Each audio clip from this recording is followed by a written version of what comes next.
How did a relatively small island become one of the most important financial centers on Earth?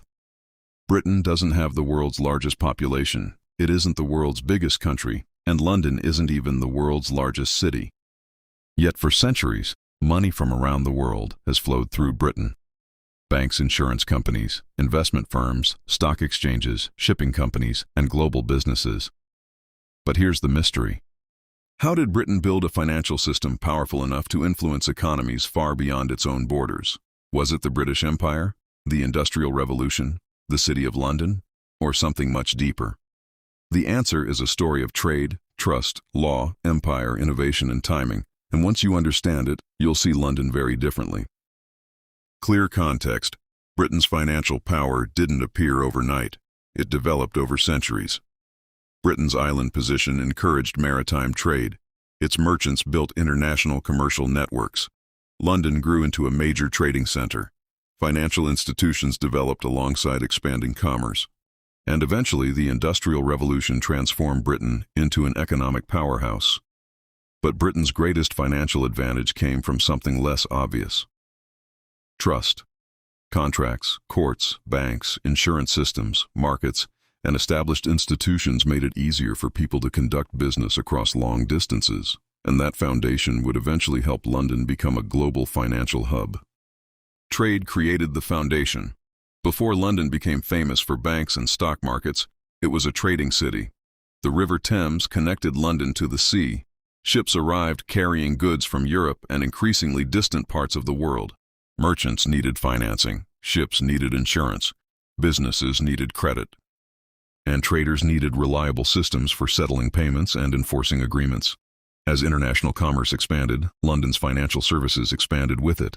Trade created demand for finance, and finance helped trade grow even further.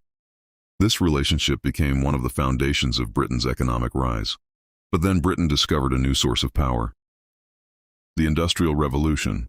Britain became the birthplace of the Industrial Revolution. Factories transformed production. Steam engines transformed transportation. Railways connected cities, coal-powered growing industries, and British manufactured goods reached international markets. Industrialization created enormous demand for investment. Factories needed capital, railways needed financing, ships needed insurance, companies needed banks. The more Britain's economy expanded, the more sophisticated its financial system became. Industry and finance began feeding each other, and London's role became increasingly important. The City of London. At the heart of Britain's financial system is the historic City of London. This small area has played an enormous role in global finance. Banks, insurers, investment firms, legal companies, and financial institutions developed around this district. Over time, London became a place where international businesses could raise capital, arrange insurance, exchange currencies, and conduct global transactions. Its influence wasn't based on size. It was based on connections. Money could arrive from one part of the world, meet investors in London, and finance business somewhere thousands of miles away. That network would become one of Britain's greatest assets. Insurance and managing risk. Global trade comes with enormous risks. Ships can sink, cargo can be damaged, businesses can fail, wars can disrupt trade. So merchants needed protection. London became a major center for insurance, helping businesses manage the risks of international commerce. The development of specialized insurance markets allowed merchants to take larger commercial risks with greater confidence. This may sound boring, but insurance was one of the hidden technologies behind global trade. Without systems for managing risk, international commerce would have been far more difficult, and Britain became exceptionally good at it. The Empire and Global Connections. Britain's empire created an enormous network of ports, merchants, businesses, and financial connections. London became closely connected to markets across Europe, Asia, Africa, the Americas, and beyond. But Britain's imperial expansion also involved exploitation, coercion, and profound human costs. Understanding the financial story therefore requires understanding both sides of the empire. The empire expanded Britain's commercial reach, and London's financial institutions helped support international trade. Even after the empire declined, Many of the commercial relationships and institutional connections continued in new forms. Law, trust, and institutions. Money depends on something incredibly important: trust. Businesses need confidence that contracts will be respected. Investors need rules. Banks need stable institutions. And international companies need predictable legal systems. Britain developed institutions and legal traditions that became deeply connected with international commerce. English law also became influential in global business and finance.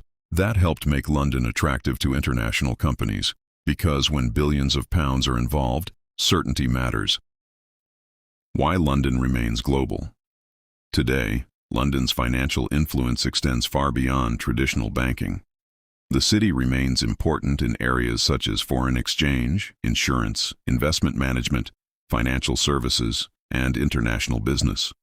Its time zone is also strategically positioned between Asian and American markets. A financial professional can begin the day connected to Asia, continue working with European markets, and interact with North America later. This geographical advantage may seem simple, but combined with centuries of expertise and international connections, it becomes extremely powerful. Can Britain keep its financial power? But Britain's position is not guaranteed. New financial centers are growing rapidly. New York remains a giant. Singapore, Hong Kong, Dubai, and other cities are competing for global investment and financial talent. Technology is also changing finance. Artificial intelligence, digital payments, cryptocurrencies, fintech, and new regulations are transforming the industry. Britain now faces a crucial question. Can London remain a financial powerhouse in a world where finance is becoming increasingly digital and competitive? Its answer may determine Britain's economic influence for decades to come. Conclusion. Britain didn't become a financial powerhouse because of one invention or one institution. Its financial strength was built layer by layer. Trade created demand. Industry created wealth. Insurance managed risk. Banks provided capital. Law created confidence. And London's global connections brought everything together. That combination transformed a small island nation into a financial center with influence far beyond its borders. Britain's greatest financial achievement wasn't simply creating wealth, it was creating a system that helped the world's money move. If you enjoyed this documentary, like, subscribe, and turn on the notification bell for more stories about the world's most powerful countries, cities, economies, and historical transformations. But there's another question. What happens when a small desert city decides it wants to become the world's next financial and business powerhouse? How did Dubai transform from a modest trading center into one of the world's most recognizable global cities? That's the story we'll explore in our next documentary. How Dubai became a global business and luxury capital, from desert roads to futuristic skyscrapers. Dubai's transformation is one of the most extraordinary economic stories of the modern world. Subscribe now and don't miss the next chapter. Question of the day. Do you think London will remain one of the world's leading financial centers for the next 50 years?